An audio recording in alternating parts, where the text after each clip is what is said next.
Hello everyone, welcome to Secret to Success episode 14, and this time I have with me Grandmaster Stany, and I'm first of all welcome to the show. And Yeah, hi Karthik, and hi to all ChessCULT viewers.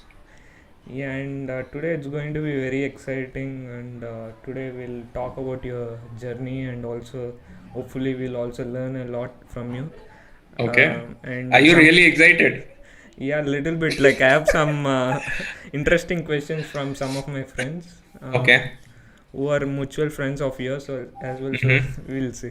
Okay. So okay, again as usual, I want to start with your early days. Like, how did you start chess, and at what age did you start chess? Uh, so basically, in my, I think around 2001, my uncle, who was newly married, had come to our grandfather's house. It was a summer holiday vacation. So me and my elder brother, we were just sitting there and playing some stuff and all, but we were actually bored, and he was also bored. So then he thought of bringing a chessboard from his friend and introducing my brother to the game, so that at least he gets some company to play the game. So basically, that's how my uncle got the chessboard, taught him something. I was just sitting there, just watching them play, and I was just observing. And soon I also picked up the game, though I was not playing much. And along with that, in my home, our cousins were also playing the same thing, more or less around same period. There also I was observing, and I was going near them, and I was the youngest among them. So they were all big guys. So I was just going and suggesting them some. Why don't you play this? Why don't you play that? And they were actually quite surprised with some of my moves. I am pretty much sure now they were also not fully aware of the rules and stuff, but whatever thing they knew, I knew was more or less similar. So they thought I was really good at it, and they were telling my mother, Auntie, you should make Stany join some chess. This thing he looks really good in this. So that's where I got into chess at the beginning. And once around 2001, so we had a church festival, and we had a procession. So my mom was in the procession. We were going through a street, and my mom saw a board, a flex, and it was written Nalanda Academy, and here chess is taught, something like that.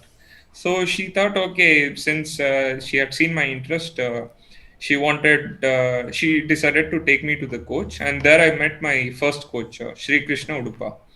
And Udupa sir, for those who don't know, he is a ex national champion in blinds chess. So he has, I think, 90% he has 90% some visual problem. So he plays in the blinds chess, and he had won nationally around, I think, in 2009, I guess. So yeah, I met him, and first time he asked me, so do you know chess? I said yes. I was very eager, and that day I wanted to beat him. So he said, okay, let's play a game. I played, and within, let's say, around 20-25 moves, I lost. He just said, see, you did one major mistake. Before putting your hands in other guy's pocket, make sure you cover your own pocket. So basically, I pushed all the pawns, and my king was left without clothes. All his pieces got in, and I got checkmated. So that's the first tip he gave. And then he told my mother, okay, the boy seems to be very interested in chess, so we'll definitely train him. That's where the training began. And the first tournament which I played was after 2-3 months. There was a district championship, and I got my first prize, like under eight best, something like that. So that's where my interest grew, and I got into chess. So like once you started chess, like what were your initial goals and so on? Like, and what was the most motivating factor for you to play chess? Mm, Actually, my initial goal, my sir Udupa sir, basically he taught every student of the academy that you just have to play for the district, then qualify for the state. If possible, you win the nationals. If you win the national, then you get some real path towards Asian world and all. This was our only vision around that time. So we just wanted to play state level, win it, qualify for national, and nationals was really tough. So that was all I had in mind. That was the goal for temporary. So that time, the forget about international master, grandmaster. We were not even playing FIDE rating tournaments. So that was also obscure. So we are only into playing age category tournaments.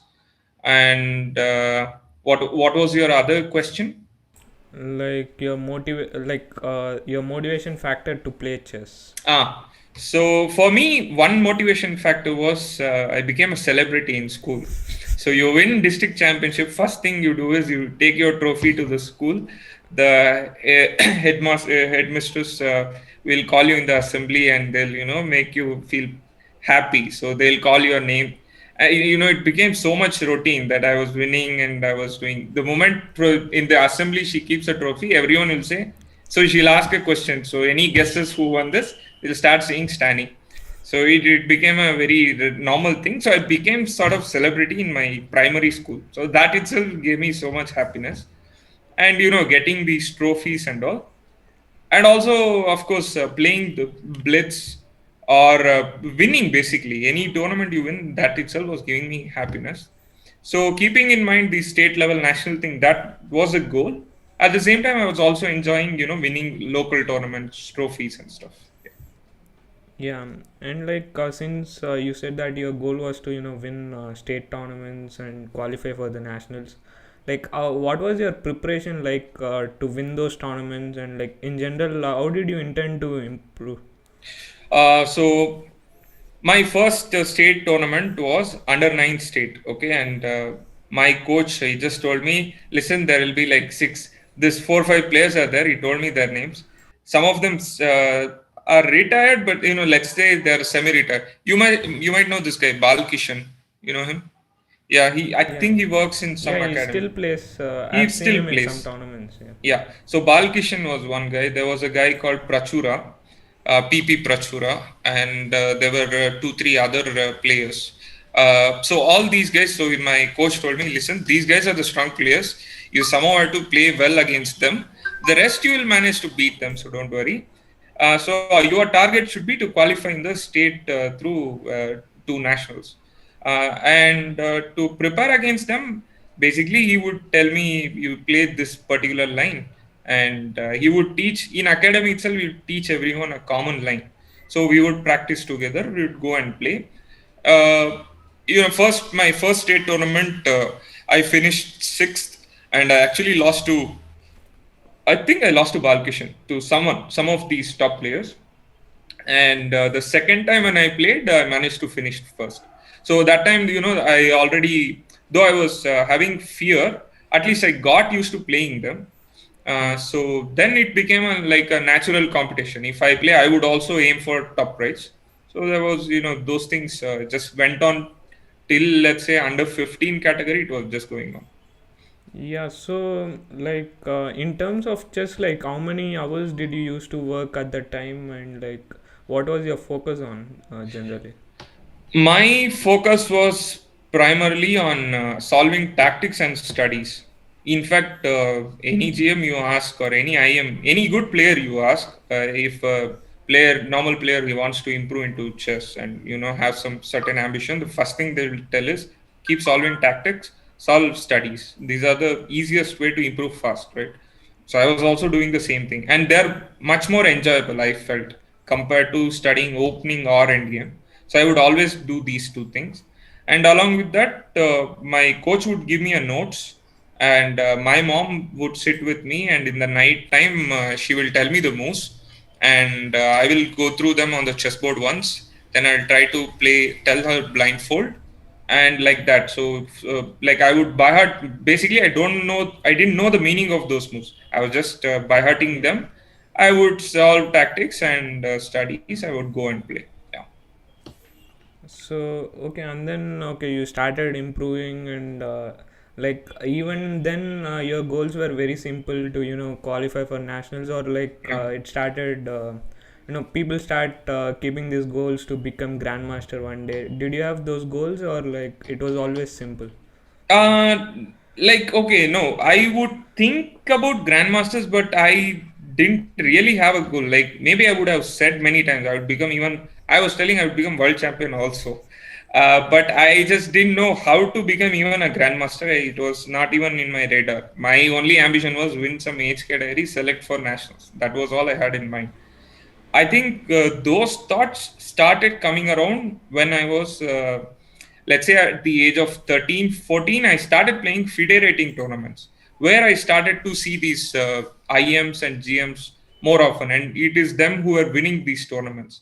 That's where it hit me that, okay, these guys are pretty strong compared to the rest of the players. So, what makes them different, and how do you get these titles? So that's where once I started playing this FIDE rating tournament, it hit me that this path towards a GM or an IM title, something like this, is more valuable than just playing for the state and nationals. Yeah.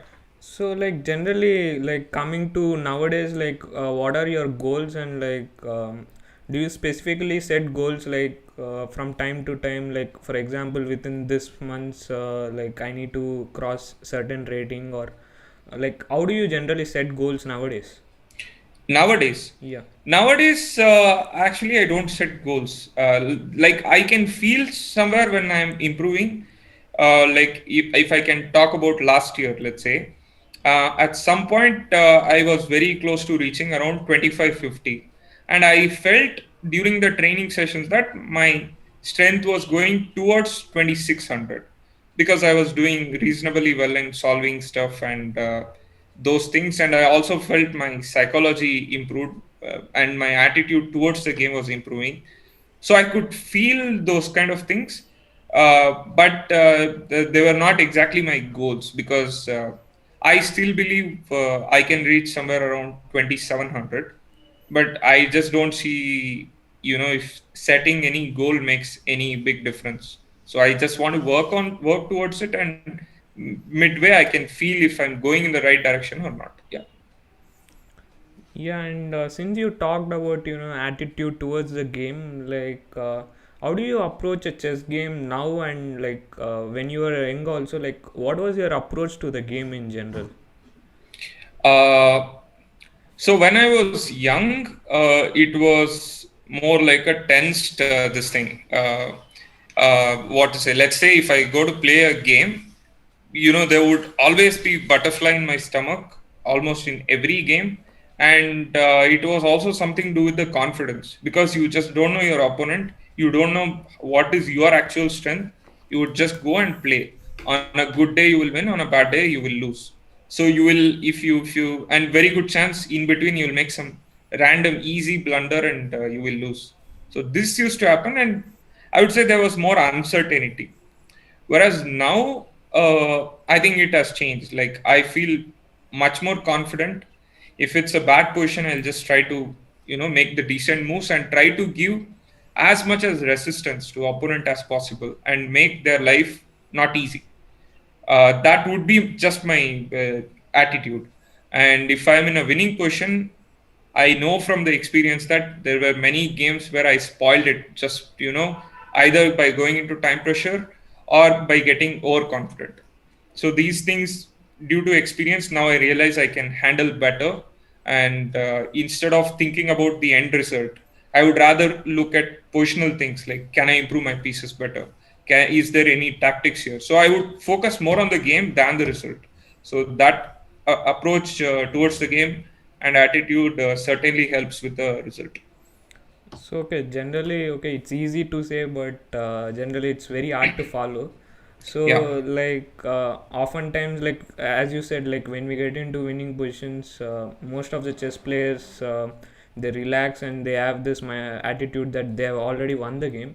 So Hmm. generally, what do you think is the remedy for that problem? My only solution is experience. From what I realize, See, even now I teach, like I train few players. One of the kid I train, I always tell him. So once he came to my home for training. So meanwhile, in the evening, he had a online tournament. So he was playing, and I was just watching him. The way he was playing and that intensity, it was like hands were trembling and his face was completely red. He's playing a normal player. It's not like he's playing some super strong player. Just playing a normal player, but he was tense. And this is not for one game. This is for the entire tournament. So I told him, if some random normal player, sorry, not a player. If a normal guy comes and looks at him who has no clue about chess, he would feel that, oh, the boy is going to defuse a bomb. So that kind of image it gives, that kind of tension.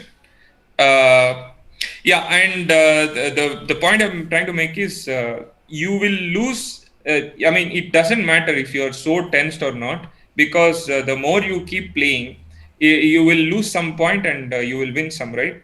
And especially the winning ones, where you make something out of overconfidence and stuff, you would still lose no matter what kind of intensity you put. And that is where you start to know which and all areas you're making mistakes again and again. And Yeah. only with this experience, you will realize that, okay, like I've done this enough, I've had this enough, maybe it's time to move on, not get too excited at stuff, and just play more practically. Yeah. Yeah. And okay, there were very related questions, from the audience, and one of Hmm. the questions is that, from all players' point of view, why can't lower rateds convert plus positions against higher rateds? He's giving an example. He's 1300 elo rated player. Let's say he's a pawn up against a 2100 elo rated player. It's very hard for him to win, even though he's alert. So generally, they're outplaying him, it seems. So generally, what do you think is the solution to that? See, the term lower rated is very subjective. For some players, the standard of rating and the difference of rating differs from somebody else's standard. For example, if a 2500 player plays against somebody who is, let's say, around 1800 or 1900, or even you consider 2000, somebody who's like 500 points below him, he would not think too much. Most likely, he feels very confident. And at the same time, let's say if he plays somebody around 2300, so the rating difference is around 200. I don't think he'll take it very easily. He'll not take it very casual. He would Yeah. put much more intensity and much more thoughts into his game than usual. Whereas you can do the same thing for a 1900, maybe a 1700 can still be somebody very low rated. So it differs from person to person, their rating difference and what exactly is low rated.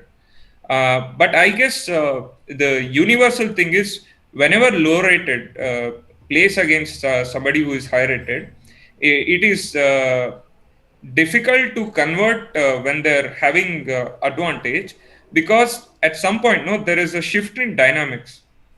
For example, I can tell you my own example. When I started playing GMs at the beginning, let's say around 2008, 9 and all, I started playing these norm tournaments.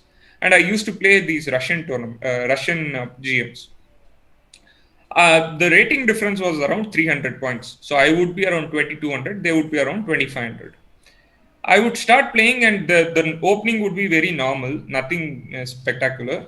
They would play some random stuff and get into something very unusual position.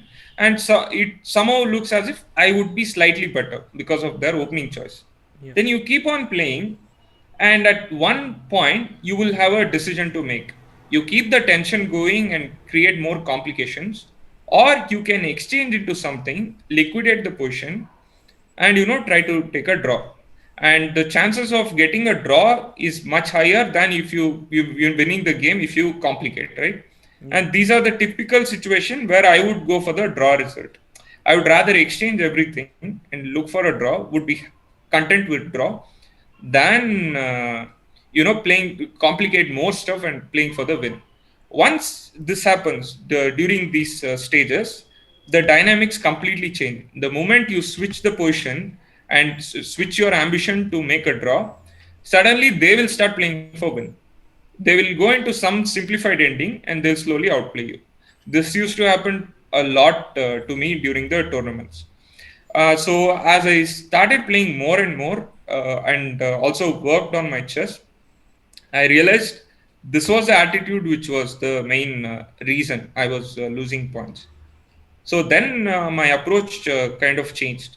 So if there is a way to complicate and keep the game alive and not simplify it, I would now opt for that same solution instead of going for a draw and simplifying thing. Once this changes, your success rate also improves. I think this is same thing for all rated low rated player, if you can term it. So the moment you start to play for win and try to play more complicated chess, than being happy with an equal position makes a difference. Yeah, Yeah, true. so that's the point. And also, like while facing higher rated players, some players have this fear or something that Hmm. is a much stronger player that Yeah, he would outplay. So generally, how to get rid of that fear? that I think I can speak for myself. I got rid of this fear by playing the same guy again and again. For example, I can tell you my games against Deep Sen Gupta. So Deep Sen Gupta, when I played first time against him, his rating was around close to 2500, and my rating was around 2200. Very easily outplayed me. This was around 2010. A very easy game. It just got into some opening mistake. I played some opening mistake, and he easily exploited, won the game. The second time I played, his rating had also improved. He was around 2550. I was around 2300. Second time, I realized, okay, opening I'll have to be little more careful. So I prepared the best I could, and then I managed to travel the opening part really well, and I got into a fairly decent middle game position. Then what happened? He kept playing and started outplaying me in terms of positional chess. So I made one positional weakness, and that's it. So he kept playing and he outplayed me.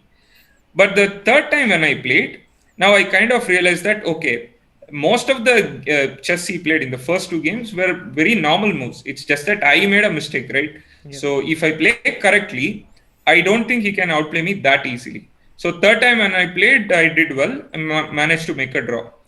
Then fourth time I lost. I was having a clear winning position. I lost on time. Fifth time, the day after I became GM, I met him in Jammu. That round, I was like, I had no fear at all because I had played the guy four times now, Yeah. and I know where and all I made a mistake. And I know that you play in good chess, you make a decent move, you will not be outplayed that easily. So for fifth time when I played, I managed to win. So I think playing the same guy again and again certainly helps and reduces your fear, provided you consistently work. See, that doesn't make sense if you play the same guy without working on any chess. You keep playing again and again, you'll be hit again and again, right? Yeah, So I true. think those two has to combine well. You play them repeatedly at the same time. You work on your chess. I think your result will improve in time. Yeah, that is true. But what if you don't get to play a player again and again, and So then one time you just have to get it and move on. No, I am kidding. I think that also, yeah, you should also understand why you are playing chess. That's also one question. See, some players play chess just to challenge higher rated players, and it kind of gives them a sense of satisfaction. That is yeah, one. Then there are some players who are very ambitious, who actually want to achieve and who want to be a pro in this game. For them, the ambition is totally different. And the third kind of category can be something like they play and they want to try and see how it works. If they're doing well, then they want to continue. If they're not doing well, they're like a practical approach. yeah, All these three things matter, and the way you approach this thing. And for somebody like that first category, where they just want to play a higher rated, I think they'll enjoy it anyways. The fact that they're managing to challenge somebody they will enjoy the experience and they'll not take the loss very seriously. Whereas somebody who comes under second category, who wants to be a pro and he's facing a higher rated, I think for them it's very important to understand that they're in for the long game. If your ambition is really high to reach top let's say top 10 or top 100 in the world, then you cannot keep fearing the higher rated opponent again and again. At some point you'll have to get rid of this, only then you can move on. So I think the fear part comes in relation with your ambition towards the game. So that also is important. So I would say in general, if you want to get rid of fear, either your ambition should be so high that you take a practical approach, where you should tell yourself that unless you get rid of fear, you cannot improve. That is one. Otherwise, I think it just gives you a nice experience. Even though you lost, I think you got to play a good game against a strong player and you learn something out of it. Yeah. Yeah. Okay, before moving on, I would like to ask a couple of audience questions. So Mm-hmm. first of all, this is from Siddharthan. He's asking, sir, tell how you created a repertoire using which software? The software obviously is chess-based Yeah. software. I think almost all Indians use chess-based only. Yeah. Uh, and the opening preparation, I think it changed from different stages of my life. As I said in the beginning, my coach used to give me the repertoire. I used to by heart it. Slowly, when I started working with different players, I kind of realized that you have to choose opening which suits your style. So if you're playing something attacking, look for openings which gives you that kind of momentum. And if you're somebody who plays very positional chess, you have to look for something which is more solid. So that I realized. And then also with some coaches, I started working on specific openings. And I would use chessbase and I would refer games. I would read books and I would pick up these ideas. And at the same time, I would try to experiment it in online games or a practice games. So these things. Okay, and this question I think was asked even 2 days before, if I'm not wrong. And Mm-hmm. the question was like, you did your MBA in Tamil Nadu, Chennai. So Mm. the question is, can you speak Tamil? Is the question. நான் நல்லாவே தமிழ் பேசுவேன்.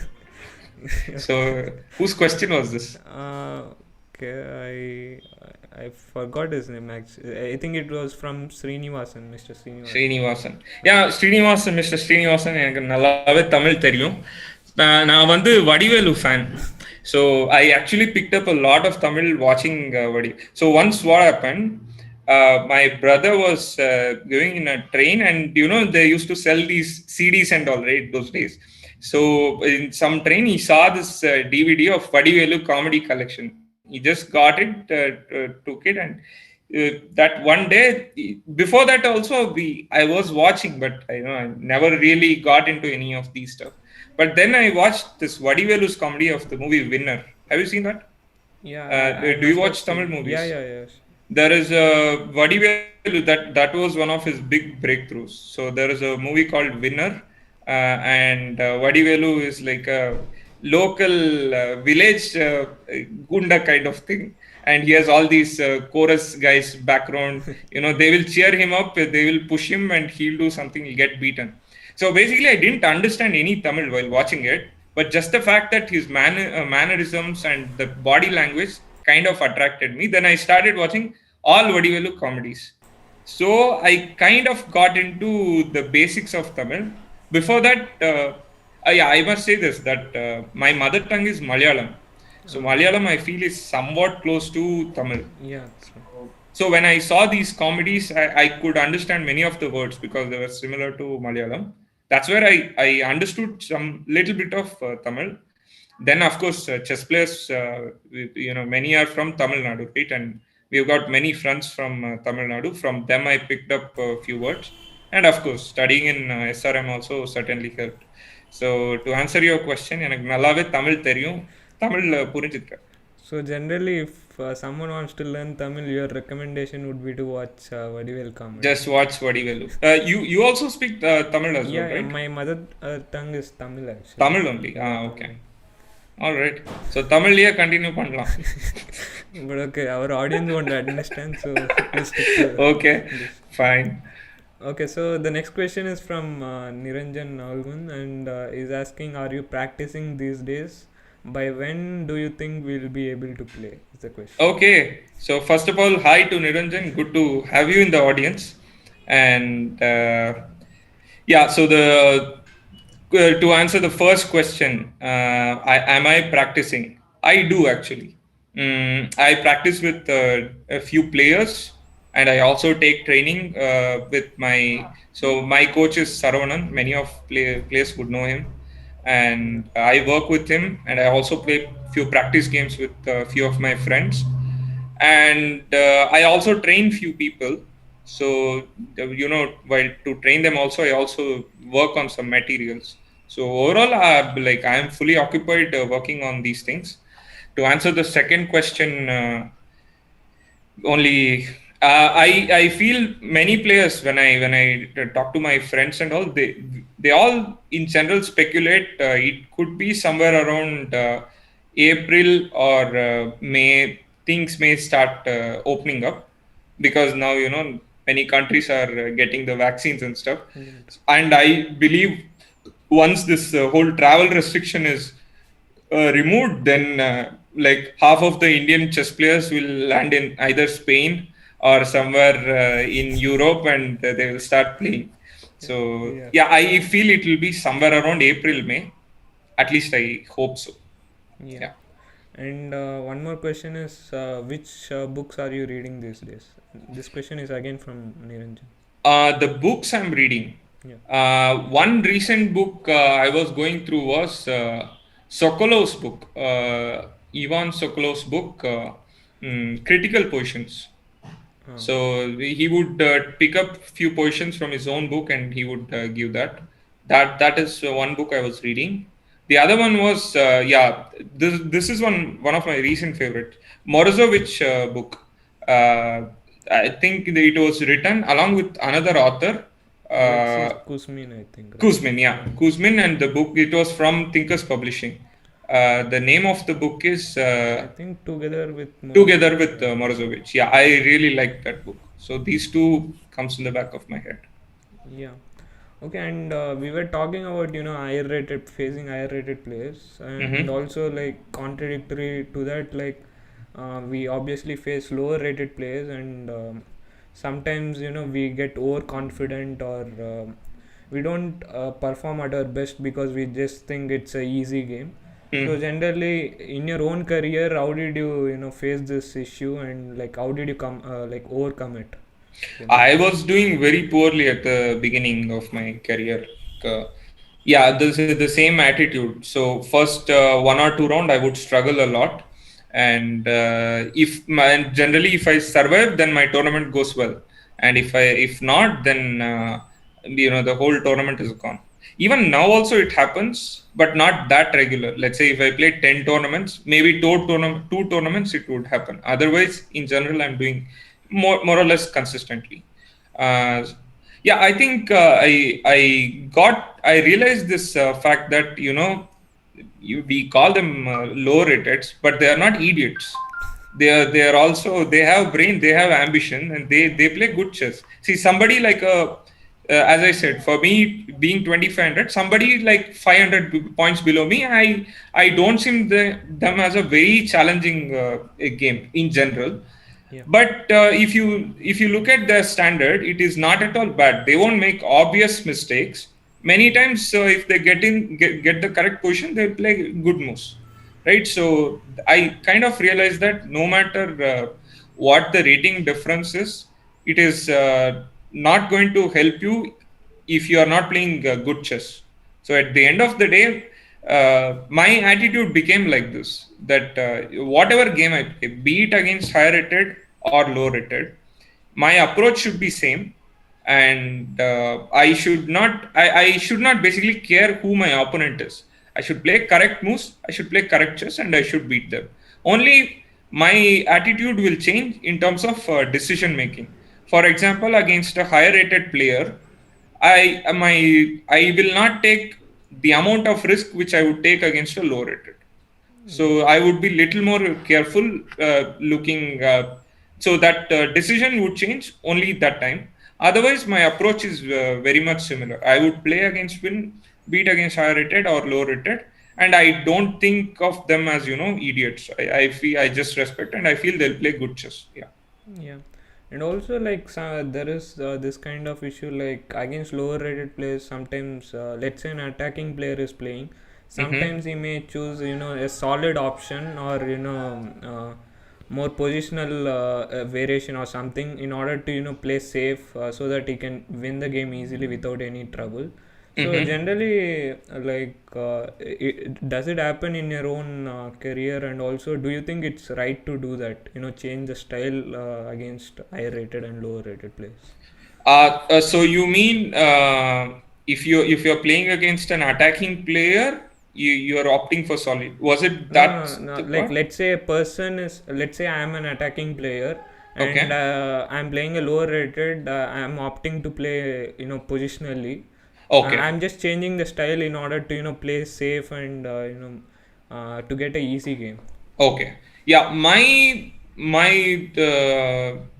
approach is different. I think you should stick to your strong points. See, if you're a good attacker, look for the attack. How does it matter if you're playing a lower rated or a higher rated, right? So that's what I said in the previous question also. So my approach is just play the good chess. If you feel you're good at attacking, just attack, be it against a low rated or higher rated. I don't think it should change based on the opponent. Based on the opponent, you can change your opening lines or something, but you should not change your entire style because that to me can be something like it can go wrong also. You can get into some position where you yourself are not comfortable, right? So better to stick to the zone where you feel you are at home. Yeah. Yeah. And okay, Isha Sharma is saying, yeah, he definitely did not give me any chance in State Open 2018. I think so. Isha Sharma, she's from Mangalore, right? Yeah, I I think so. think, yeah, I know. Yeah, no, I think she's lying. She played very good chess against me in State Open. I remember that was one of my horrible State Opens I ever played because it happened 2 years ago, and the that State Open, Karnataka State Open, it like made a big news in chess world, at least in Indian chess, because of the prize fund.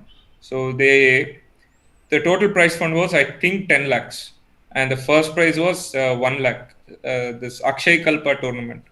Yeah. So it made a big, I think so far it is the highest ever state prize money in a state championship. And I was the second seed, Tej Kumar was first seed, Girish was third seed. So it was like, daily this chess based article would come. So these are the three horses. Girish is a dark horse, Stany and Tej are the favorite. It's going to be a big competition between Stany and Tej. So, I got sort of carried away with that. Tej had become recently GM, but I had crossed 2500. So, there was a big competition between both of us. Finally, Girish won the tournament. So, I just collapsed in between. I made one draw, then I lost too much pressure, and I was expecting too much from my own games. And at the end, I had to play Isha Sharma. In fact, I remember she also surprised me and in the opening, and I was in trouble at some point. But okay, then she made some mistake, and I managed to win the game. So I think I finished sixth or something. So that was a poor tournament performance by me. Yeah, and what do you think about Karnataka chess in general? Like when you started, I don't think there were any grandmasters, Yeah. and so now, okay, I think Karnataka has two grandmasters. So No, generally, no, we have three. Girish is ah, also yeah, yeah, GM. sorry, Yeah, three, yeah. yeah. So generally, like, how was how was the help from the Karnataka government, and also generally, how did the chess evolve in Karnataka chess? Uh, so when I started, forget about GMs. I think the number of IMs in the state was only two, as far as I can think of. DV Prasad was one, Ravi Hegde was another player. I cannot think of any other player around 2001 and all. Okay. So now the number of IMs in our state is 8, I think, and number of GMs is 3. See, it was, I mean, it was actually a long time. I believe our state deserved it long before because there were so many good players. See, there were players like Arvind Shastri, there were players Yeah. like Sanjay. They were all playing national A.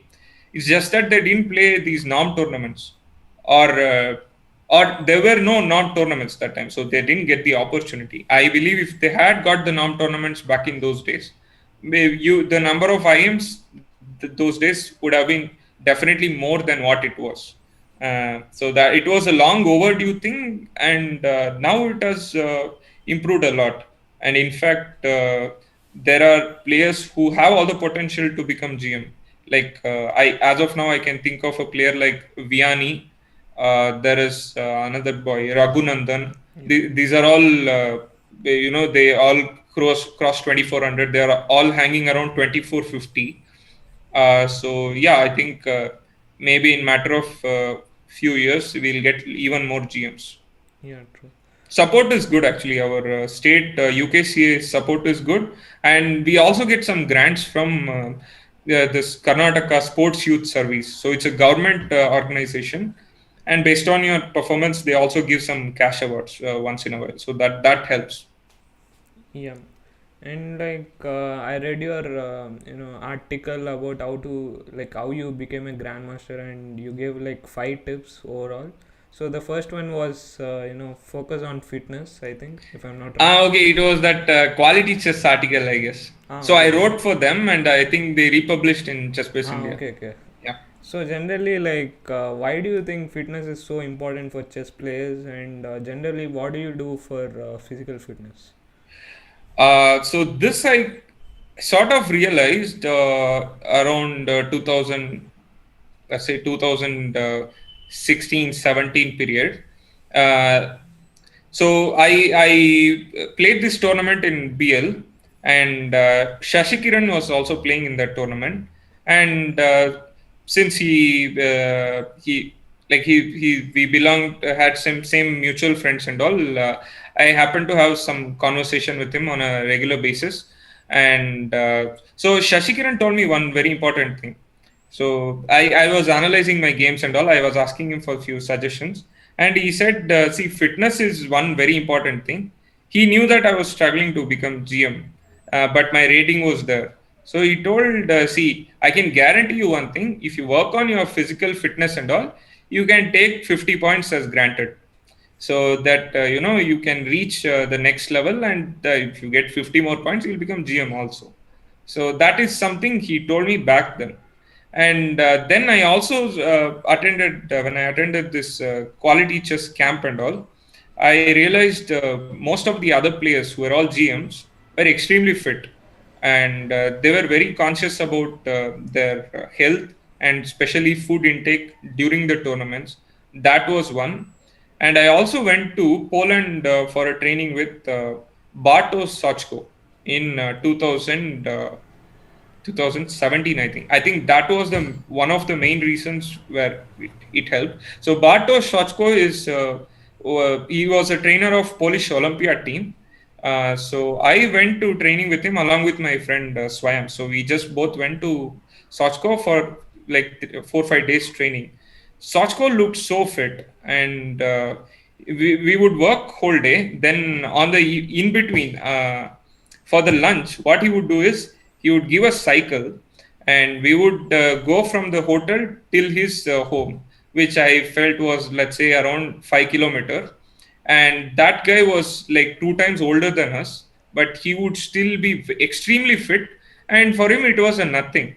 Whereas by the time we reach his home, we would be gasping for some water and for some food and all. Then he would take us back. He will not give food. He will take us back to the hotel, and there we'll have the lunch.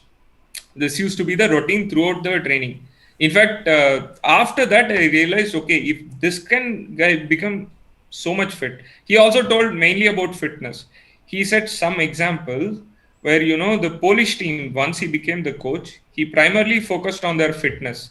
like, football was one of the main uh, activities during their training camps and all, it seems. And he said how it helped them even during the last round. They defeated Spain team very convincingly, and he says fitness played a very important part, something like that. So he told us many things about fitness. Yeah, so all these factors kind of had an effect on me, and I realized, okay, if so many GMs tell, there has to be some point here and there. So then I started to run during the tournaments, go for a jog, join the gym, and I just wanted to give it a shot and see how it works. And it actually worked very well. So the tournament where we played, you said, right? You played Gujarat Yeah, Open, yeah, where I was like 7-on-7. yeah, There, if you remember, we were given stay on this some yeah. club. Resort, yeah, club. I It think. was a club, and they had this running track and all, right? So I would just go there, jog daily, like for 5 kilometers. And that was one of the first time where I was very conscious about my food. So I was ordering only salads, not our regular Indian lunch and all. So I was focusing on salad, only some, no snacks, no oily item, all these things, only fruits, vegetables, all these things I did, and I scored so well. So then I thought, okay, there has to be something, though it can be a coincidence. I thought maybe at least 5 to 10% it would have had impact on my games also. So I kind of made it my routine during other tournaments. So the final tournament where I made my norm, after 3 months I played Jammu and I finished my final norm. So in Jammu it was in a highway. Most of the players were staying in a highway. There was some hotel, and so in fact there also I tried to jog on a daily basis, and there also it worked. So I kind of realized during the tournament this fitness plays really important role. Yeah. Okay. Before moving forward, there is a question from your coach, Mr. Saravanan. Oh my So, God! so Before his question, I have to tell Saravanan, though is my coach. When it comes to social media accounts, he's more like my frenemy. So he'll be friend as well as enemy. He'll give me some taunts, and there'll be some back and forth, give and take backs going on. So let's see. I'm curious to see what his question is. the question is, assuming the pandemic ends in 6 months, where do you Uh-huh. see yourself in about 2 years? Okay. So pandemic ends in 6 months, but where do I see myself in 2 years? Yeah. I very strongly feel I will cross 2600, and I will be working towards reaching 2700. At least that would be my short term ambition. I very strongly believe 2700 is very much possible if I put more effort. 2600 is very much within my reach, is my belief. And that's where I see myself in 2 years. Yeah. Okay. And like coming back to physical fitness. Surprisingly, that was Yeah, yeah. That was a a decent serious question. serious Actually, question. yeah, actually, I was expecting something funny. Okay. Yeah. Okay, and okay, coming back to physical fitness, like how can one measure the physical fitness? Like there are different types, right? Like some people measure their fit if they have six packs or something, and Mm-hmm. there are like body fat percentages, and there are so many ways. So in your opinion, like what is the requirement to be physically fit in order to play chess? Physically fit. Okay. Like My measurement was basically on my family pack. So I had a big paunch and I was eating a lot. So my only ambition was I went to the gym and I asked them what is the actual ideal weight I should have. They have some body mass index, something like that, right? So based on that, they just told me you should maintain this much for your height and weight. So I was around 84 kilos, and they told me you had to bring it down to 72, and I managed to do it in a span of let's say 6 months. So I brought it around 72. Once I brought it, actually what Shashikiran told also came true. I increased like around 50 points, completed my GM title. All that happened in the right time. So fitness certainly helped. So yeah, to answer your question, I feel just look at the this BMI, and if you can afford to go to a gym, you will find out that how much you have to maintain. I think that's the easiest and simplest way to do. I don't know much about the other things apart from this. Yeah. Yeah, and this top players, I heard that okay, Magnus Carlsen is obviously very fit, and I heard that recently Karyakin started doing 50-kilometer walks and marathons. 50, Yeah, 50. yeah, that's what he said in this Rajabo stream, and Really? yeah. Okay, that's a bit much. Okay. Maybe it's a ultra marathon or some kind. So generally, like he's trying to like increase his fitness level and so on. So generally, do you recommend that to normal chess players who are not at the extreme top? I would certainly. It is certainly adds. See, my logic is if it impacts even 1% to your playing strength, why not give it a shot at least and see how it goes? To me, it certainly helped. In my case, I was mainly doing the running thing. So during the tournaments or even after that, I was just trying to run 5 kilometers a day. And I was first when I was doing it, I was doing it in 1 hour. I was covering 5 kilometers in 1 hour. Slowly, I reduced it to 50 minutes.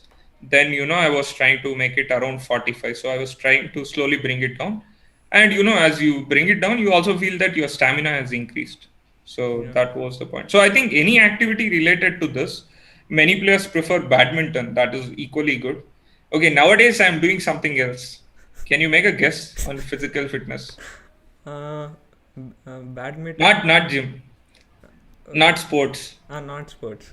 Yeah. Then okay, it must be some kind of CrossFit or something. I tell you. Okay, nowadays, recently I joined dance class. So, dance is something. The last time I did dance in a public this thing, like a choreographed dance was in first standard. That was the last time. After that, I would always feel this self conscious thing. I would feel everyone would watch me, and Yeah. so it was like impossible. Of course, when we go to some club and all, I would do some rubbish stuff, some crap I would do, which I myself know it's not dance. So I was always feeling insecure when it came to this. I just recently was thinking about joining gym. Then I thought, okay, gym, these equipments will be there, and everyone will be sweaty. So Yeah. very good chance that at least some chance that corona can spread because you touch the same thing Yeah. and all, Yeah. right? True. And I was just thinking, can I do something else apart from this? Then it hit me that dance can be a nice alternative. Like you don't come in contact with anyone, and you have to warm up before any dance.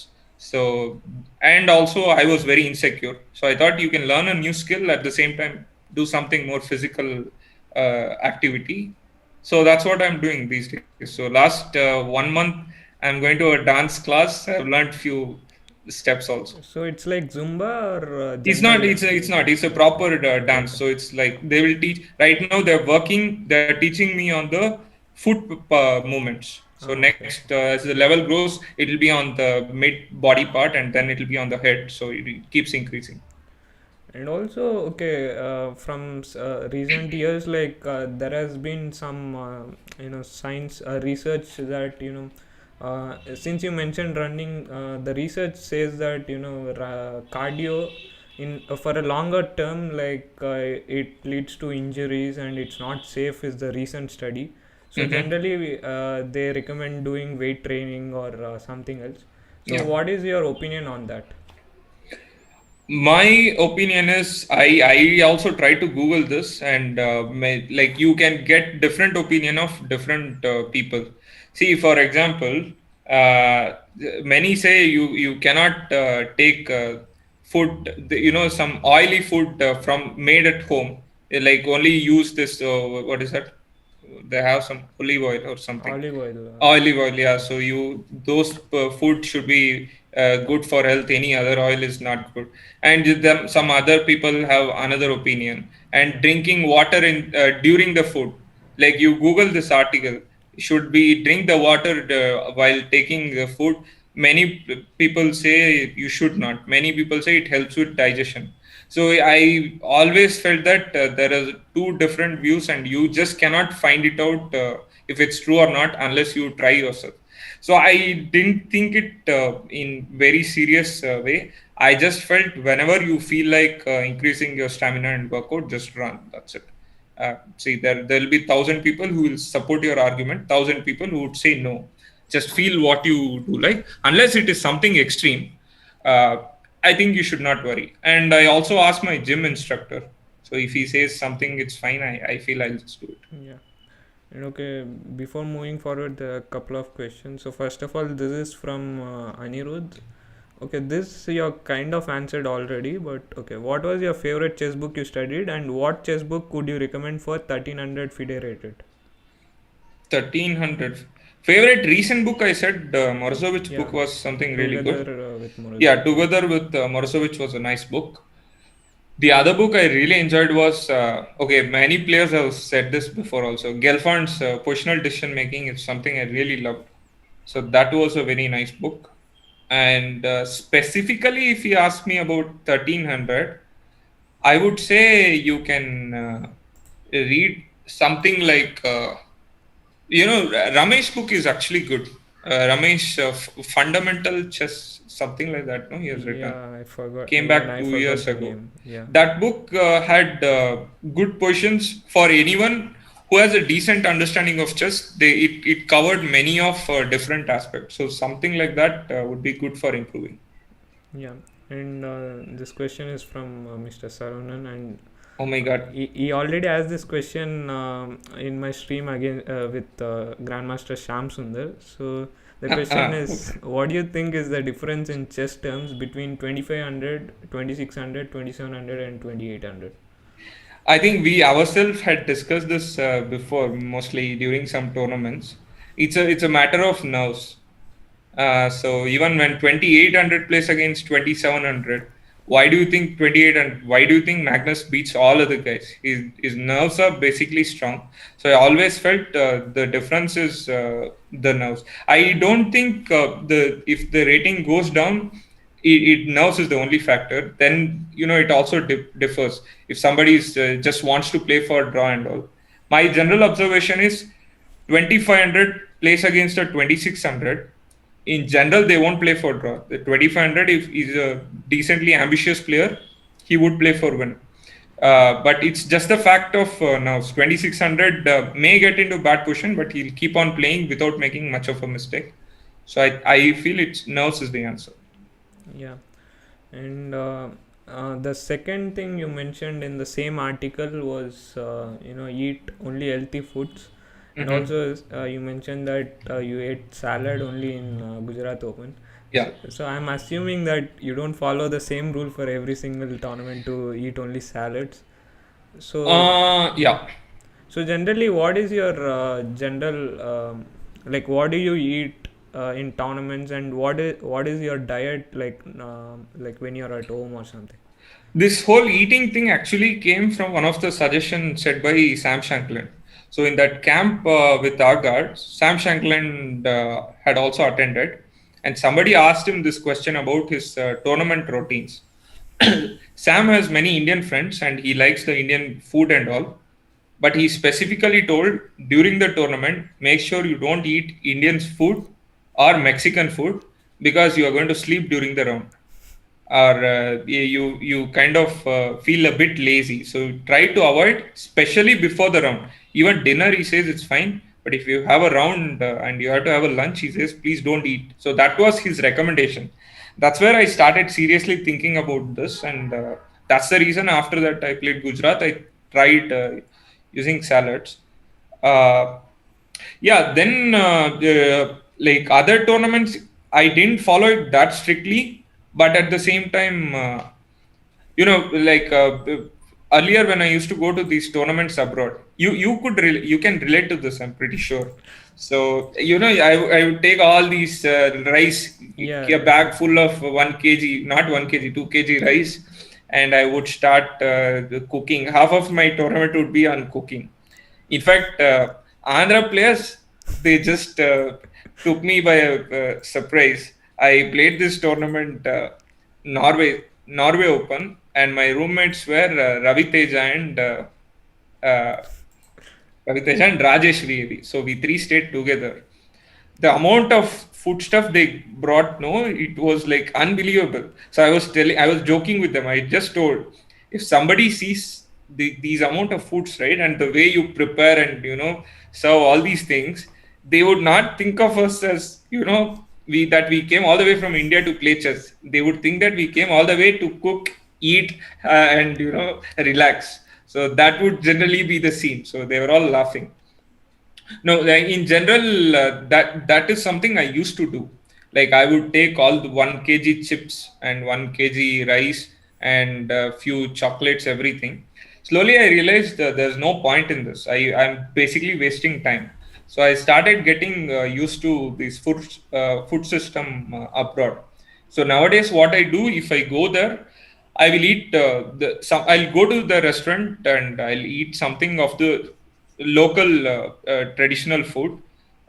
Financially, taking food from India makes sense, but if you look at it from perspective of saving time or even health wise, I feel getting used to the foreign food makes a lot more sense. This cannot be applied to Indian tournaments, of course, but I was basically playing more tournaments abroad, so that was the habit I got used to. And also the again in food industry, people have different perspectives about what is healthy and what is not. Hmm. Like one set of people are like carbohydrates are very bad for you, and one set of people are like fats are very bad for you. So Yeah. generally, what is your opinion on them, like? I never went in detail to analyze these stuff. The only general guidance I got from most people is that try to avoid rice as much as possible. Don't eat rice. So that is something even now I follow at home. So only afternoon I eat rice, but not the usual rice. So we have something, in Kerala they have this big rice, Yeah, which yeah. is supposed to be of better quality compared to others, and it has less carbs, something like that. Good for digestion. So that's the only thing I consume afternoon.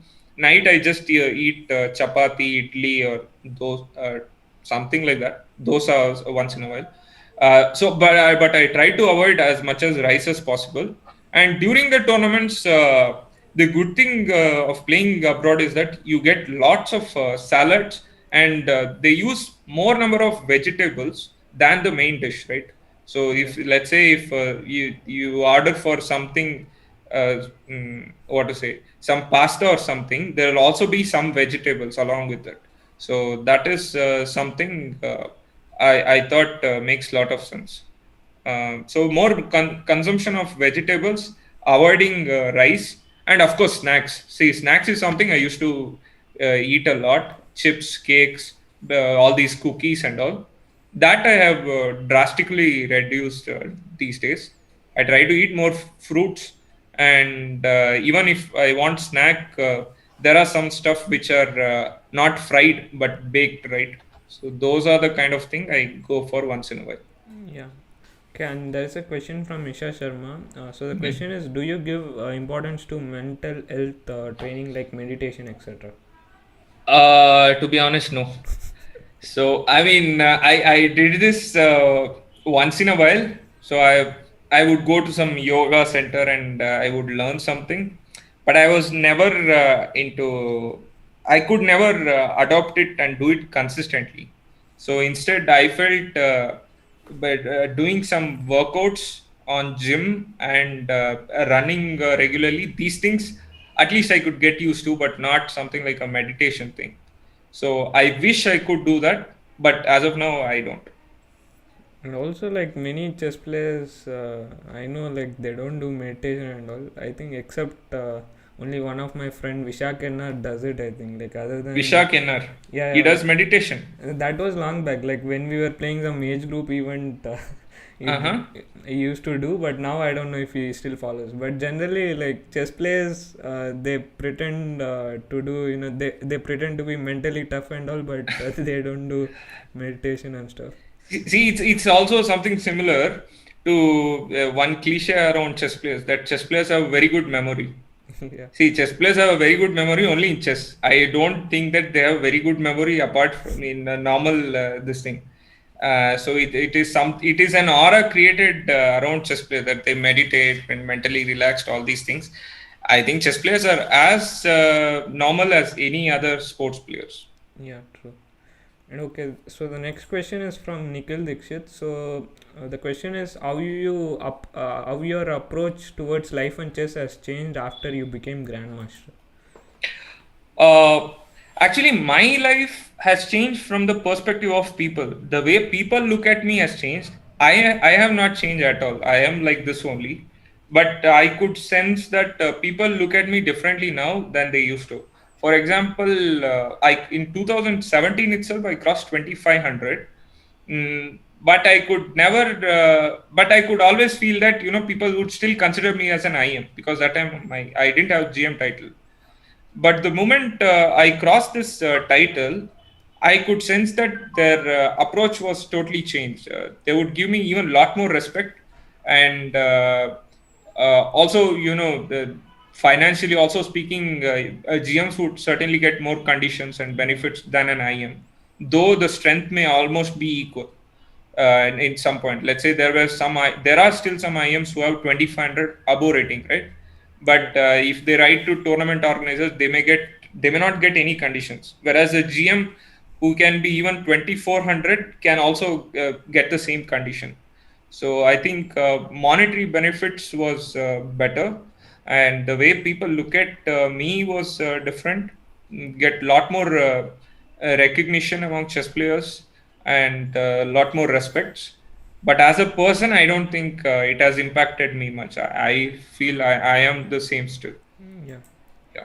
Okay, and another question from Nikhil Dixit again. Hmm. So, like, what exactly went positive when you scored two back-to-back norms? Was it practice, luck, positiveness, or anything else? The truth is, it was my work 2 3 years before. See, I was working really hard. The moment I crossed, like around 2014, I started working with Saravanam, and from those 2 3 years, I really put a lot of effort, and I was coming close to norm every time. So I think you would also relate to Yeah. what I say, right? Like every player who becomes a GM, they would know that how many times they would have missed the norm. Like half point you need, but you just need a draw, but you would lose. Or you just need to play one title players, you would not get it. Or you do everything, you have a points, you have players, but there is 1 point average missing, so you would miss that. So like this, it used to happen a lot previously. So from, let's say, around 2015 to 2017, it was the same thing. In fact, I also won few tournaments, but still no norm. Yeah.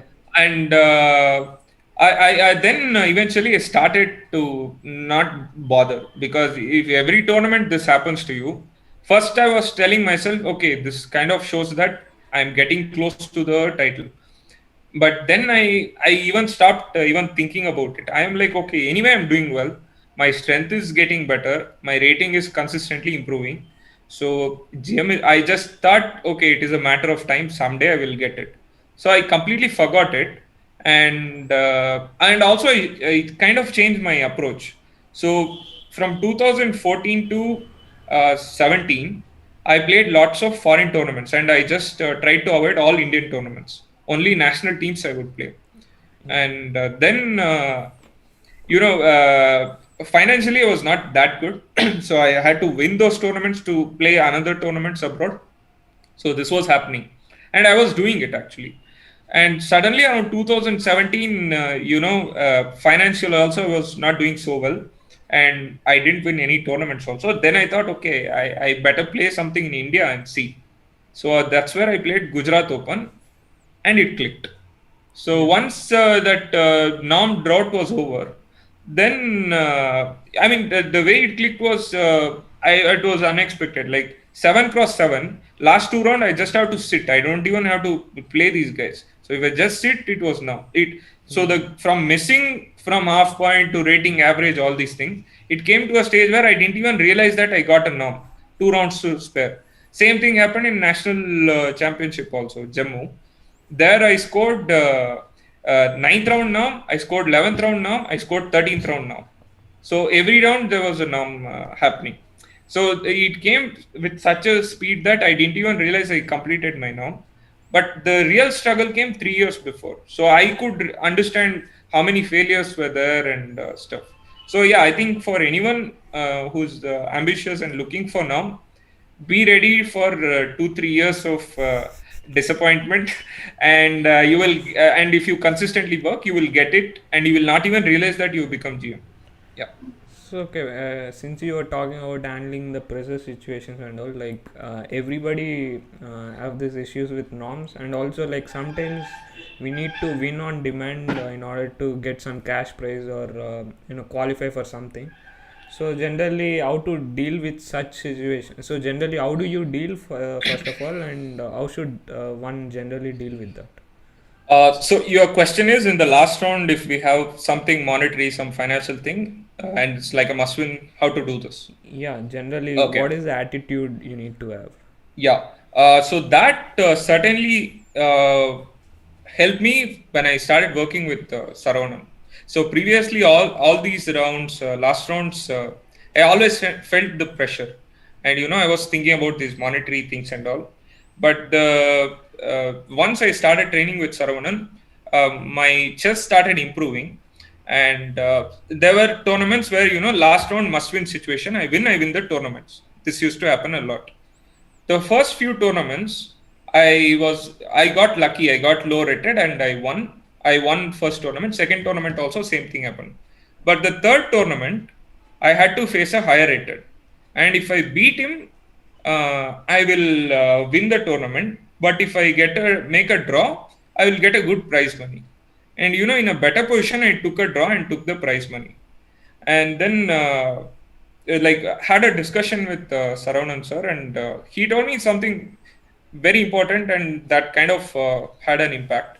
He said, listen, if you play just consider last rounds and think about in a 10 tournament situation. Okay, in 10 tournaments you would play last round, and if you take a draw in all 10 rounds, you will score 5 points. But suppose, let's say you go all out. All out means just play your normal game, not like, go bonkers and play some random stuff. But if you play reasonable chess, sticking to your strength, and you play your game, very likely that you will win around 5, you would make 2 draws, and you would lose 3. Even if you go by this logic, you will score eventually more points than taking draws in all the rounds. So you will score 6 out of 10 instead of 5 out of 10. But the cost is in between. You would have lost 3 tournaments. That would be painful. But if you think from longer perspective, it makes a lot of sense to play last round. Just go for fight instead of thinking about monetary benefits and taking a draw. So that suggestion certainly helped me, and yeah, that I started following. So then I started not to bother about money. I was just playing my game, and I had my share of success and failures also. To tell you success, I using the same formula, I had won 5 to 6 tournaments after that. Like all these foreign international opens. But at the same time, there were losses which were equally bad. For example, in last round national championship Jammu, Yeah. if I win, I would finish second. No, last 2 rounds. I was playing CRG. That one round, if I win, or if I take draw also, last 2 rounds, I just need 1 point. Because I was my tiebreak was better than Arvind Chidambaram. So I just need 1 point. I don't have to fight every time. But I just went for the game. Though if I make it, score 1 point, I would win the national title. I would qualify for World Cup, and I would get some I don't know, 5 lakh was a prize Yeah, fund, 5 something like lakh that. was the first prize, I think. Yeah. So overall, I would get all these things. Okay. Whereas if I go for the risk, I may not get anything. But I just didn't care. I just wanted to fight. I played. I lost both the games, and I finished 10th, and I got 1 lakh. So, I had my share of losses also, but no regrets. I feel it certainly helped me in long run than, just one taking draws. Yeah. Yeah, before moving to chess part and all, I wanted to ask one final question. So generally, as you said, sometimes when you have that attitude, you tend to face failures. So generally, how do you deal with failures and also some losses, some particular losses? If it's regarding the last round, I'm mentally prepared now. Like when you play for the game, you just have to play. You're playing for the long run. You're not playing for this particular tournament. So you win, you're getting the prize. You lose, you're this was not your tournament. That's it. So I just go with the normal, very practical approach. And if you're asking about in general how to face losses, different players have different methods. I try to, not see or analyze my game after that. I would just try to distract myself. If I'm playing abroad, I would just go for a long walk and try to listen to music or sometimes watch movies, something to get my attention away from the loss and then come back. There are some approaches few other players have told. For example, Sam Shankland says if he loses any game and if he's really pissed off, he just gives himself 1 hour, it seems.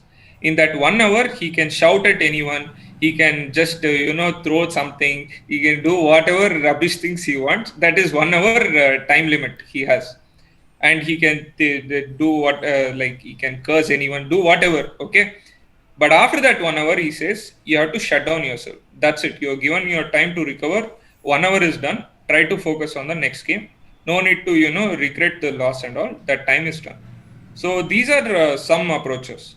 And okay, somebody like Adiban, he says, he also had some practical. I read somewhere. He says the only way you can feel happy about you feel happiness is by winning again, right? There's no Yeah. point in regretting, no matter how much you regret. So I think, yeah, these are some of the practical approach. I basically try to get my attention away by going for a walk or music or watch something. Yeah. Yeah, and now let's move on to the chess part. So I want to start with obviously opening and stuff. Hmm. So your opening repertoire is mostly from white side. You play e4, if I'm not wrong, like most of the time.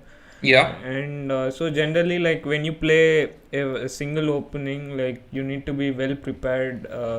Because obviously your opponents might be preparing against you. So generally, what is your approach to openings, and like what do you expect out of a opening also, like generally? My approach towards opening was very poor initially. So what I was doing was whatever my coach gives, I always thought it was like a Bible. This is the best moves in the position. You just play it. Your opponent plays something out of that notes. He is making a mistake. So I'll try to exploit it, and I many times I would just lose without even a counter play. Slowly I came to realize, okay, there is different ways to play chess. Not whatever your notes given, it's not the only way to play chess. You can totally change the whole thing, play out of the book, and also still get advantage. So my first this thing was my trust in the notes, which was 100% changed. That was one. And secondly, okay, to be honest, I was a bit lazy when it comes to opening. My approach was, just play the same thing and again. Just look for your opponent's opening repertoire, see something. If he surprises you, then, just over the board, try to survive. Sasikiran told me one very important thing during National A in 2013. I think 13. So I played this. It was a national in Jalgaon, and it was a close tournament. So like I qualified by finishing top 9 in National B, and he had direct entry. So 4 players had some direct entry. So it was like 13 players, and I had to play Shashi Kiran in one of the round, and he was black, and I played this e4 c5 knight f3 d6 bb5 check, and my approach was play for equality and just keep the game alive and see somehow if draw also. I was very happy. He won very easily. In fact, he it was quoted as the best game of that round. He got some prize or something. And during the analysis, he told me that don't mind me saying, but you seem, there is a term we give for such kind of repertoire. It is called a sitting duck. So your opening basically is a sitting duck. You are playing the same thing in 2008 also. You are playing same thing in 2013. With such a repertoire, you cannot improve. I mean, that was very honest advice, and that I thought was a very valid point. So then I started to change my opening, horizon, and I started playing differently. For example, for e4 c5 knight f3 d6 bb5 was my only thing I used to play till 2013. Then I started expanding with d4 and go for more main lines and stuff. So that is something I am still doing. I am like, I want to expand my repertoire and I want to be universal, not stick to same thing and get surprised every time. Yeah. So generally, like, how do you prepare your openings, and like, what do you expect? Like, say from white, what do you expect, and from black, what do you expect? Nowadays, I prepare opening based on some of the guidance which my trainer gives, and one of the approaches, learn to play different structures. In fact, he also talks. I think in his own interview, Saravanan, he says there are some books on pawn structures, right? So if you want to start your approach towards chess, and if you want to improve, you have to look at different pawn structures. You cannot play your entire career in chess just going by one this thing. You have to expand based on the pawn structures. So I feel that is one important area where I am focusing on, trying to understand different pawn structures of the games. And in terms of opening, I feel I have to improve my depth. So if I was my notes had like 15 moves, I try to make it now around 20-25 moves, and go deeper. So that's the thing. Yeah, okay, there is a question from Vianney. So he's Oh asking, my god, how can we use lockdown time to improve ourselves? Vianney. So Vianney is one of my very close friend, and we keep in touch. So I don't know to what extent this was a very serious question, but I would still try to answer. So the question was, How sorry, can can you we repeat? use a lockdown time to improve ourselves? To improve ourselves, I think you'll have to work with different people, make sure you understand different structure, and try to change your style, and also read more books. And yeah, I think those are the basic answer, nothing very specific. If you want my suggestion, apart from chess, I would say learn different skills. That is something I'm consciously doing. So I already told you I'm into dance, this thing and all, right? I Yeah. also learned driving car. Okay. Car was something which I always felt I could never drive. So that is something I learned. So it makes you feel good about yourself, and at the same time you become more skilled person. So the apart from chess, I think it's important you also learn something else also. Yeah.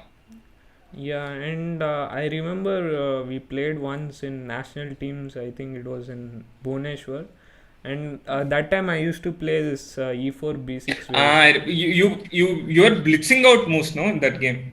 No, yeah, that's what I'm coming to. Like, Okay. I think you were very well prepared for that game, and you managed to play very slowly, and you had something prepared. And I came to know that after playing like 10-15 moves, I understood I am into I am into your preparation. So you basically tricked me into your own preparation, Did and I? yeah, yeah, I Are think you so. sure about that? Yeah, yeah, I'm pretty sure.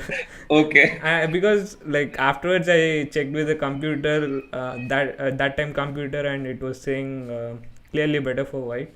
Uh-huh. So generally, and also recently you did a stream for Chess Base India, and you like there is a nickname for you called Trickistan, Okay, right? that was clearly a marketing strategy. Nothing else. So, and also like I saw that in that stream you were talking about swindling and so on. Uh, So generally, like first of all, you tricked me into that opening preparation. First, I want you to talk about that. Like how did you come to that approach? Like you knew the moves, but you were playing slow. So I wanted to know about that. uh, To be honest, I don't remember our game exactly, but I just know that you played very fast and you got into trouble somewhere, and I managed to win. So it's hard for me to remember. Do you remember which opening was it? Yeah, I used to play this e4 b6 d4 bishop b on this. I don't know what it's called, but Uh-huh. like I even played that against Peter Lecco. But generally, I think for that game you were prepared, and generally my question is, how do you, first of all, how do you prepare against your opponents, and also like how did you get this ability, if I knew, if you were playing fast, I would have changed something in between, but you managed to Okay. trick me. First of all, I have to tell you, if I am prepared, I don't know about our game because I don't remember. But my approach is, if my opponent plays very fast, and if I am not very sure about things, I take time. So mostly that's what I would have done, because in your game, I just felt you played very quickly, and I was thinking. So I just don't remember if I actually prepared anything, or you got into my preparation. I honestly don't know. Uh, and regard to the tricky thing and all, even I fall for such thing. So in BL Open 2 years ago, one boy, I was playing in the last round, and his rating was 2400, and my rating was 2500. So I thought, I was in a good stage. Last round I can win this and win some prize. And he just played some line, e4 e5, knight f3, knight c6, played bishop c4, bishop c5. Fourth move, he started thinking 5 minutes. So I was like, okay, he may not know much. After 5 minutes, he played castle. I played knight f6. Again, he started thinking. So, like, next half an hour, he just completed 9 moves. So every move he was like thinking only 5 minutes. In my time, the time clock, the time was like 1 hour 32 plus. He had like close to 60 minutes or something like that on the clock. And at one point, he just gave a pawn sack after thinking for 5 minutes. So I thought, okay, the guy actually has no clue. So I let me accept the sack and see. I just took the pawn. That's it. Next 10 moves he blitzed out. And in the clock, his time was like 55 minutes. And after 10 moves, my clock time was 10 minutes. So I use every move, I was thinking like 10 minutes. He was just blitzing out. So in fact, I also fall for such. Then I realized, okay, never do this in life. Even if they think for 5 minutes, don't even bother. Later I checked, he was just following one of the games of Aronian, which I didn't know. There was a game, Giri versus Aronian, something like that. He was extremely well prepared, but he basically tricked me into thinking that he had no clue, and I was very comfortable. I would generally not do that. In my approach is, if you know something, I don't see why you should think and trick your opponent into thinking all these things. I would, if I know something, I would generally play. If I feel that my opponent is playing fast, I take my time and try to recall the theory and play. That's it. Yeah. Yeah, and also like there was a question from my friend, like generally how to trick your opponent is a question. How to trick your opponent? Yeah. Well, for starters, you can study some books where all these tricks are there. Now, I don't know his rating, what he's talking about. If you are at the beginning stage, there are many books about these gambits and opening traps, right? Like 1,000 opening traps.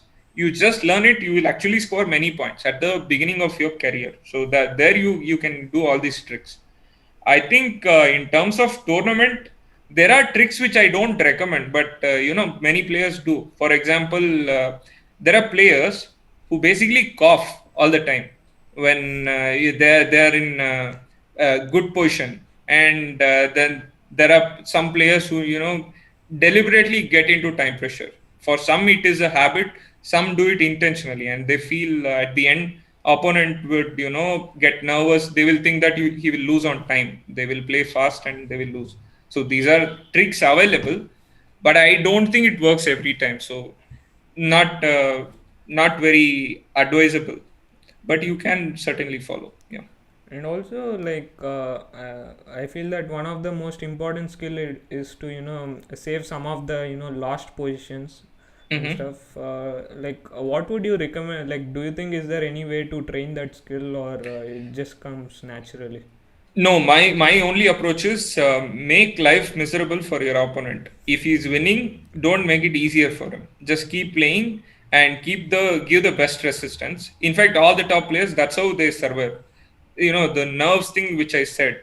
Why do you think they keep the nerves like that? Because if they're losing, their ego is hurt, right? Yeah. So what they do is, let me make his life miserable. Let me make sure he doesn't get away with easy win. So I'll give my best. You keep doing that, at some point opponents get frustrated, because they know that their position is better, but they cannot find any obvious way of winning. They have to keep dragging it and play, right? Some point they'll make a decision which is based on irritation, and not based on the position. So there you can catch them. So I think the best way to put resistance is to go with the psychology that don't give up so easily, make their life hard. Yeah. Yeah, and I was watching your stream with Chessbase India, and you were showing this position of Timur Gariev versus Seven Samuel. Seven. Yeah, yeah. Yeah, he said this amazing trap, and Yeah, Sevian some said rook b4 and yeah, something, no? something. That rook got trapped. Yeah, Yeah. and actually I saw this position in a book called Swindling in Chess by I think Australian Yeah. author. So I was Yeah. curious if you had read that book. Yeah, yeah, I have. In fact, the one other portion, the Sevian portion, I knew before. I had seen it, but some other portion, I got it from that book itself. So that book has some nice tricks, swindling your opponent, nice positions, and from the many recent games. That is also, I feel it's an entertaining book just to go through these positions. Yeah. Okay. Surprisingly, there is a question for me. So For uh, you, fantastic. okay, So they're you have to asking. answer now. Okay, Nikhil is asking how much time I take to prepare for interviews. For this interview, I just prepared for 10 minutes. Yeah, 10 minutes. Karthik knows me in and out, so No, 10 minutes. For the audience, actually, me and Karthik, we have played many tournaments, but we know each other from mutual friends. We don't know personally each yeah, other. exactly. So this is I think our conversation after like 2 years. I think Yeah, yeah. we would have said hi in some tournament, but we don't know each other that closely. Yeah. Yeah, true. And also, okay, there's one more comment that Niall swears by Julian Hodgson's opening traps book. So that is one comment by. On opening traps, yeah, yeah. Yeah, yeah, Okay, opening traps, you'll find a number of books. yeah. And okay, and one more thing you mentioned in the Chessbase India article was that like just don't glance but study the books or something like that you said. Mm-hmm. So yeah, obviously like chess players have a lot of chess books but they don't actually complete them.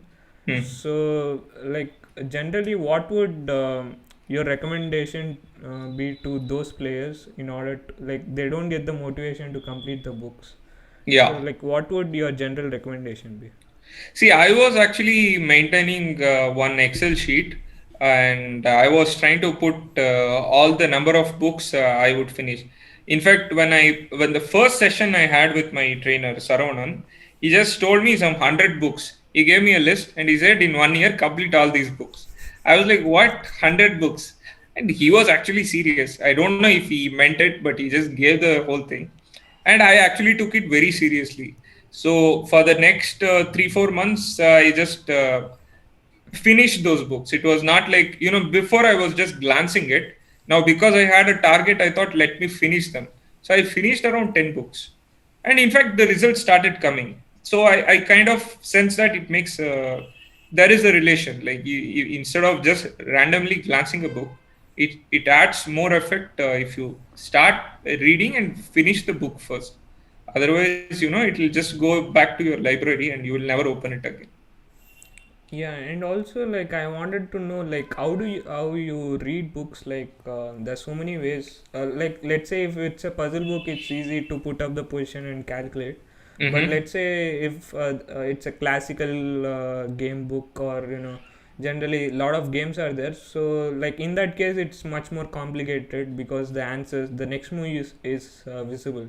So Yeah. generally how do you read such books, and yeah. Yeah, I think for that, different players have a different approach. See, for example, that Gelfand's book, Positional Decision Making, almost every position I was using the chessboard and I was going through that. So it took me like 2 weeks to finish the book properly.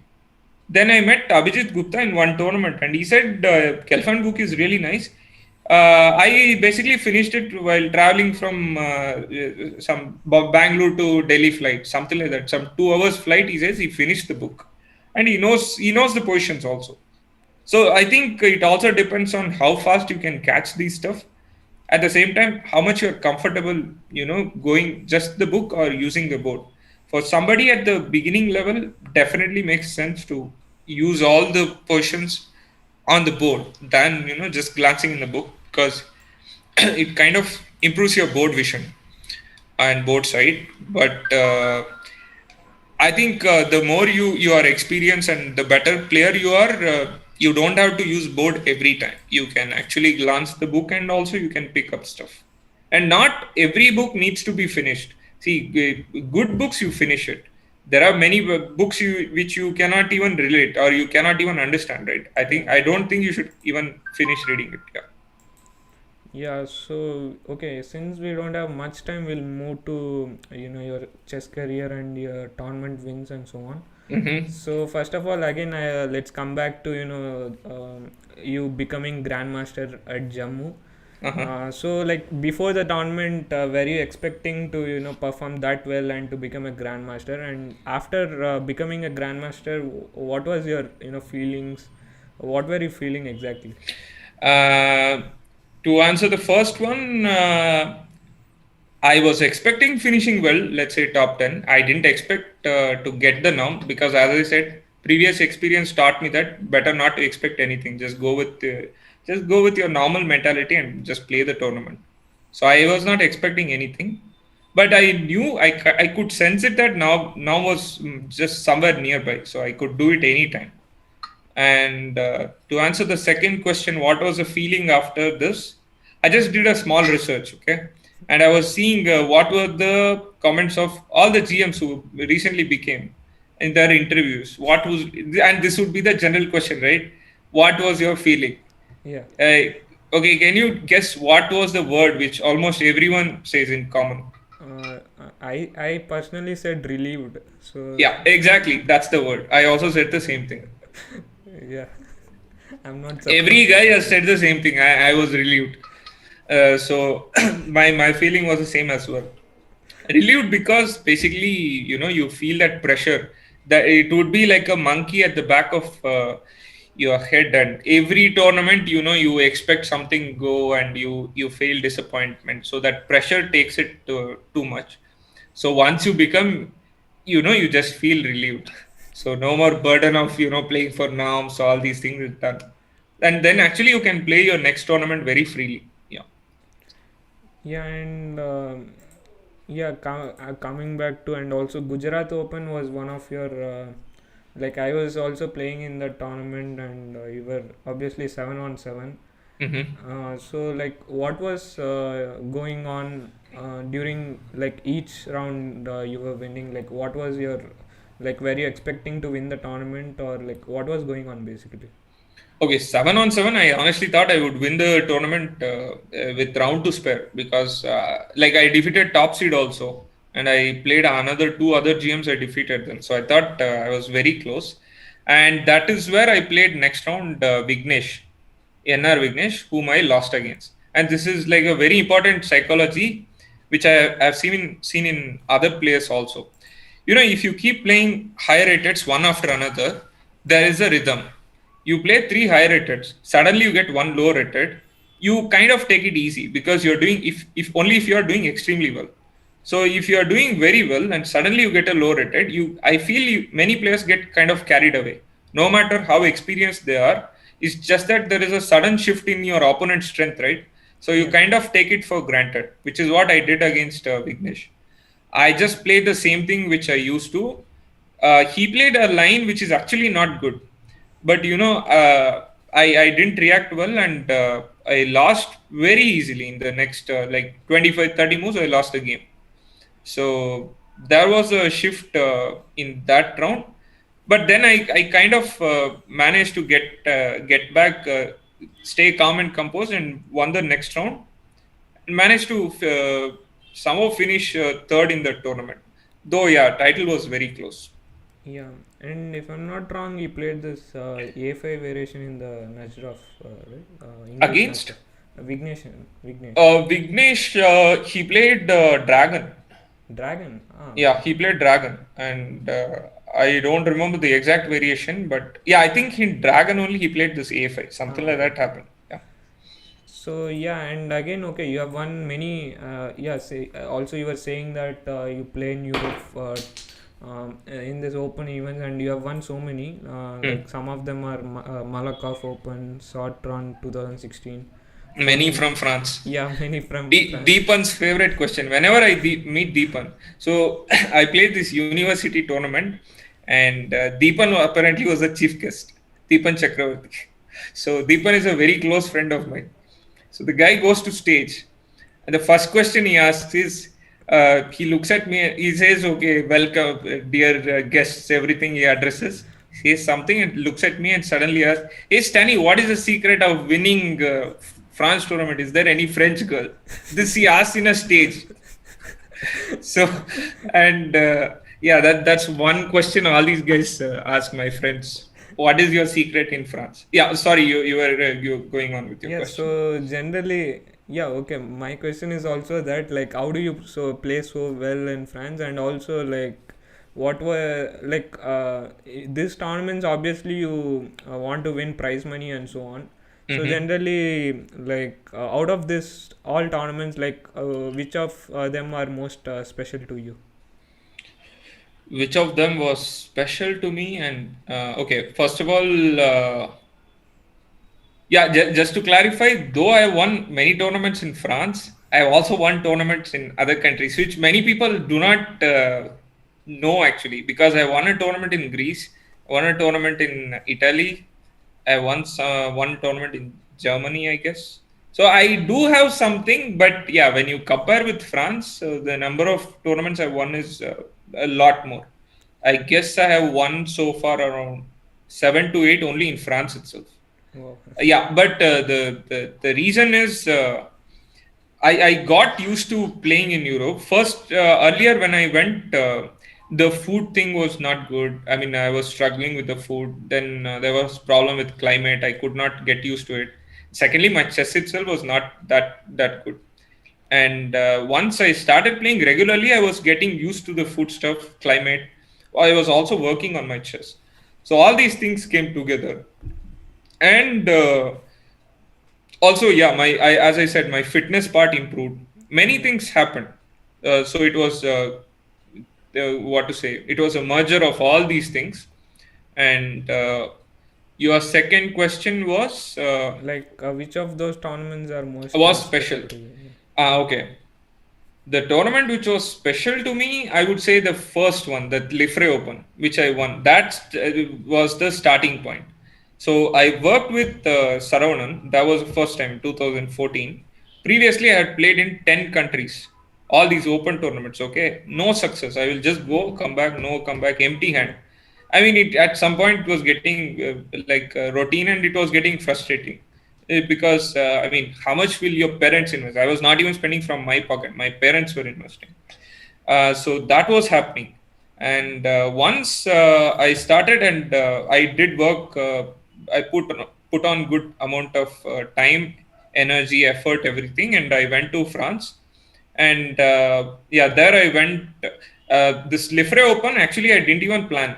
So Swayams Mishra, who is one of my closest friends, he just messaged me all of a sudden somewhere. We were chatting, and I asked him like, what is your next tournament? He just said, "Hey, I met an organizer of a tournament, and they offered me condition in France, some tournament." So I was not playing that regular also. So I just asked him, "Do you mind if I write to them?" He said, "No, why not?" So I just wrote to them. They also offered condition, and that was one of the first time when I got conditions. So I was very happy to play that. So Swayams was there, so we both went, and I was a third seed, and I managed to play against Swayams. We drew. I drew against the top seed, and I defeated the rest of them. But Swayams and the top seed, they drew against one another player, so they kind of finished second and third. I managed to win. To me, the tournament was special because once I won that, I kind of got confidence. I got good prize money. I recovered my trip expense, and I kind of get confident that okay, I can win these tournaments also. And immediately next one I won, and then things started rolling. Yeah. Yeah. So, okay, since you mentioned about that French girl, so there was a question from I am Rakesh Kulkarni. Oh my So, God. the question is, when are you getting married? So the same question, Rakesh, my family also they asked. I told them you can start, to 2021, you can start the process, and most likely I feel 2022, I'll be out of the market. Okay. So then Rakesh will dominate. Yeah, and okay, I want to touch on two final questions. So one of them is like also in that article again, the fifth thing you mentioned was that you attended Jacob training camp, Hmm. and also you mentioned in this interview that you went to Poland to attend Grandmaster Soko's Yeah. camp. So Yeah. generally, these camps are very expensive. Like I'm assuming it would have cost you around 1 lakh at least. Yeah. Easily. So generally, like in these camps, like what have you learned, and like do you think attending these camps are worth it? Yeah. So Saravanan has this logic. He says, whatever you invest in chess, it will all come back. That we used to tell this regularly, and I also feel that it is very true. So all these, whatever money you spend on training or tournaments, good quality tournaments, it will all return in time, provided you work consistently and put other your own effort. If it's there, it will all work out. So I thought, yeah, these camps again, it was not planned. So one day, what happened? I went to Swayam's house for national teams, Bhubaneswar, and he was one of my playing partners that time. So we were working one day, and suddenly that one night we just planned. Okay, we'll write to some 4 or 5 coaches, and we'll see who will respond. So he just told 2 3 names. I told him 2 3 names. We wrote to many of them, and we also came to know that Agad is organizing a camp. So we wrote to him also. So like that, we wrote to a couple of them. Most of them reacted, and they quoted their price and all. Then we decided we can combine few things, and we have to try, because he was also stuck in that IM level. I was also stuck. So we just thought, apart from regular training or whatever trainers we have, maybe adding a different perspective would help us to become GM, and that perfectly worked. So next year I became GM, and after that he also became GM. So it worked out very well for both of us. Yeah. And the final question is about playing partners. You mentioned that Grandmaster Swens Mishra is you he was a playing partner as well, and Yeah. also I read that your playing partners are like 3 to 4 people, and it differs between 2100 to 2500. Yes. So generally it means like 2100 obviously he might be a little bit weaker player compared to you. So Mm-hmm. generally, like, is it good to have playing partners and also like playing partners with varying strength? It does help, and you don't have to just play with everyone. You can use them to work along with you. See, for example, this 2100 you're talking about is actually Kishan Ganguly, who is this blinds national Yeah, yeah, champion. He's from my own city. So whenever I was working, I called him and I said, we can work together. Having company just always makes the work even more easier, right? And you can yeah, enjoy a true. lot more. So instead of solving alone, I would call him, and he would be sitting next to me, and we would work together. So I would not necessarily play every time with him, but we read a book together and study something together. And I always felt he might get little more benefit than me. But if I am also having a good time and I'm also learning something, I don't see any harm in that. So the maybe if you play with the same players again and again, it may not help you, but working together certainly will. So that is my approach. So even if there is a rating barrier, if you work together, it will help both of the players. Yeah. Yeah, so okay, I'm done with my questions. So these are Okay. all the questions I had. All So right. first of all, I would like to thank you for accepting to come on the show, and Yes. it was great fun talking to you. And 2 hours passed just like that, and Yeah. also hopefully the audience also enjoyed and also learned a lot. So Yeah. yeah, first of all, thank you, and also I would like to wish you luck for crossing 2600 and eventually 2700 barrier as well. Yeah, thanks, Karthik. I also had a good time. Yeah, I also didn't realize 2 hours passed right away.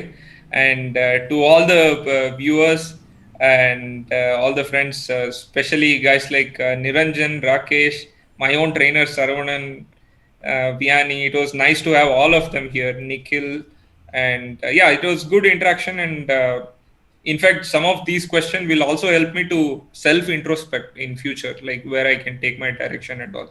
It was nice, and I think what you are doing is a nice work. I have to be honest with you. I have not seen all the interviews, but I have seen a bit of them, and many of them are very useful suggestions. In Yeah, fact, I intend to start going through many of them.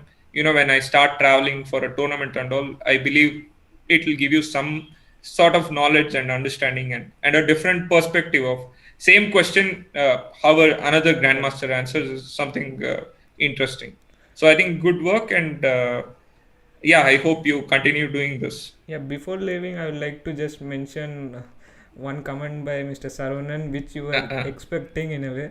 All right. So first of all, he's praising me a little bit. We don't care about that. So let's come to the main part. So surprisingly, mature display by Stany is what he ended it with. Really, I don't know how to react to the surprise part or the mature part, but let's just say I'll react to it with him privately. Yeah. Yeah. And okay, one final question. Like people have been asking is that do you teach chess in Bangalore or in general? Do you teach chess? As of now, I am training a few players, uh, but not the basic level. Like these guys are advanced, and many of them are like one of the student is playing World Youth, and few are into serious tournaments and all. So I'm not taking like general classes. I do few camps once in a while, but I don't have like a training center and all. I see myself as more of a player than a coach. But to make a living, I should also do something. So I feel training few players would certainly do that. Yeah. Yeah. Okay. Once again, thank you, and hopefully we'll see in See you soon, person. Yeah. and yeah, we meet each other and have good discussion on this as well. Yeah.